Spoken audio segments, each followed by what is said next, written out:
Bon, pour tout vous avouer, ça fait 32 fois, ni plus ni moins, que je réenregistre cet audio.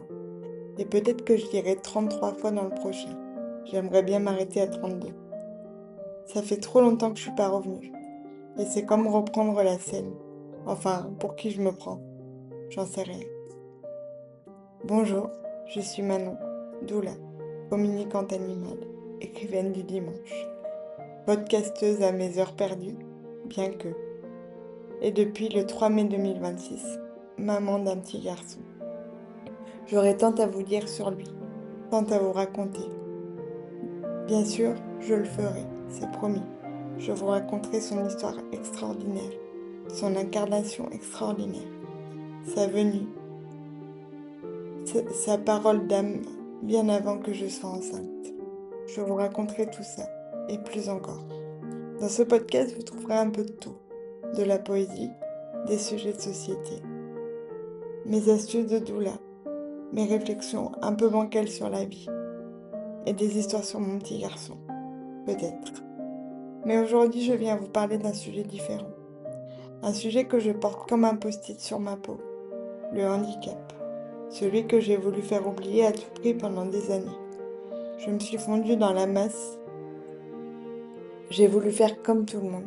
Absolument comme tout le monde. J'ai adoré qu'on me dise « Oh, j'ai presque oublié. J'ai oublié le fauteuil. » C'était mon but dans la vie. Qu'on oublie le fauteuil. Aujourd'hui, je ne veux presque plus qu'on l'oublie. C'est pour ça que je prends la parole. À vrai dire, cette idée ne vient pas de moi. Et puisqu'il faut rendre à César ce qui est à César, je rends à Mathilde ce qui est à Mathilde. Mathilde est une femme extraordinaire que j'ai rencontrée à l'Institut Doulé, où j'ai fait mes études de doula. Je l'admire pour les voix qu'elle porte et pour tous ses combats. Alors, à travers elle, je prends la parole sur la sexualité et le handicap. Belle écoute. Vierge, forcément vierge, sans risque d'attraper une MST. Du plaisir dans un corps différent, blasphème ultime.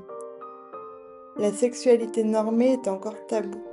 Si la parole se libère, elle reste discrète.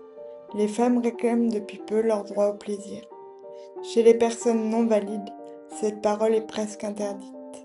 Il y a quelque chose de choquant pour le reste du monde. Spoiler alerte, la cécité n'empêche pas d'avoir des orgasmes. Le cliché est toujours le même. La personne en situation de handicap est un enfant qui ne grandira jamais, un intouchable, au propre comme au figuré. Cette image reste fortement ancrée. Celui qui est différent n'a pas le droit d'aspirer à une vie normale. Il vit reclus dans un petit appartement, sans plan d'un soir. Il entend dès l'enfance « Toi, tu veux te marier, mais que vont faire tes parents ?» Sous-entendu, personne ne veut de toi à part tes parents. La personne handicapée doit rester attachée au nid. Entendre qu'une personne en situation de handicap fait l'amour fait saigner des tas d'oreilles. Comment le partenaire peut désirer un corps non normé? Pourquoi vouloir absolument prendre du plaisir? La personne grandit avec ces images très ancrées en elle. C'est là que peuvent survenir les abus, car elle n'a aucune conscience de ce qui est bien ou mal. On ne lui a pas expliqué. Ça ne semble pas être un besoin pour le reste du monde. Le tabou rend la parole impossible, et donc l'information sur le consentement, par exemple, est gardée sous clé. Les personnes n'osent que rarement consulter un professionnel de peur d'être jugées.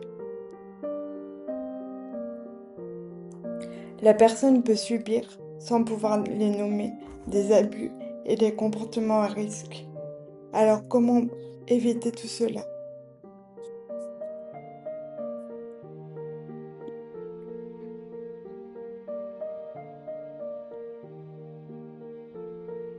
Il est primordial selon moi d'ouvrir le dialogue, des espaces sécuritaires où la personne pourra se déposer, apprendre et confier ses doutes, ses envies, ses aspirations. La parole doit être toujours la même. Tu peux, si tu es d'accord, prendre du plaisir, solo ou avec un ou une partenaire. Il faut briser le tabou, utiliser les vrais mots. La personne doit apprendre à connaître ses zones de plaisir, à reprendre son pouvoir, à savoir comment elle fonctionne. Il y a trop peu d'œuvres littéraires sur le sujet, à mon goût, si ce n'est des essais scientifiques, comme si nous étions des rats de laboratoire. C'est désolant. En attendant que quelqu'un écrive la théorie de l'orgasme assis, merci de dire aux personnes que vous croiserez. C'est ok de jouir, peu importe la manière. Encore une fois, la sexualité non normée est très peu représentée dans les supports populaires. Et si elles le sont, c'est presque toujours en version larmoyante, de la jeune femme à qui on fait une fleur en lui faisant l'amour. Les personnes grandissent encore une fois sans aucun modèle, si ce n'est celui de la pitié. Il est important de lui notifier qu'on peut tout à fait s'épanouir dans une sexualité différente et qu'elle lui appartient. Qu'elle peut le partager avec qui elle veut, comme je le disais plus haut. Et qu'elle doit dire oui, oui avec son corps, oui avec sa tête, oui avec son cœur.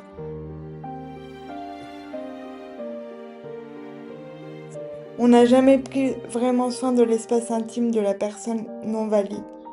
Elle a toujours appartenu aux autres. On se permet de la toucher, de la changer, parfois, sans vraiment qu'elle y consente. Alors, reprendre son pouvoir sur la sexualité, c'est reprendre son pouvoir tout court. C'est avoir le droit au plaisir, le droit de jouir de la vie, le droit de jouir tout court.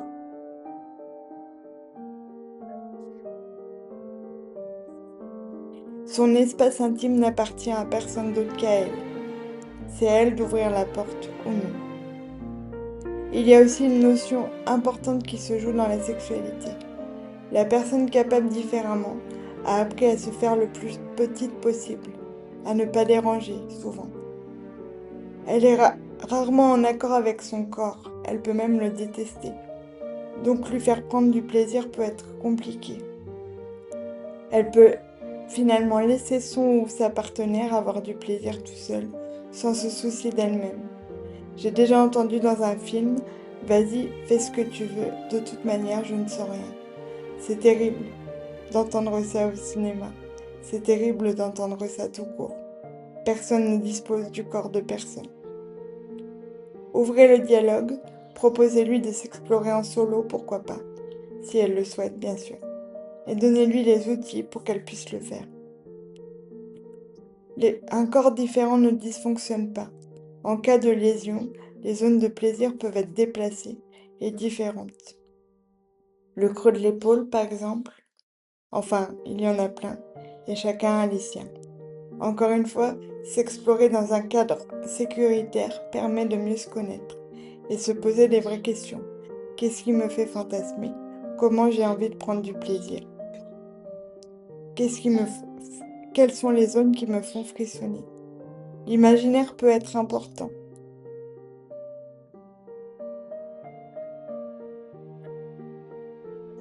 L'orgasme n'est pas toujours une histoire de pénétration.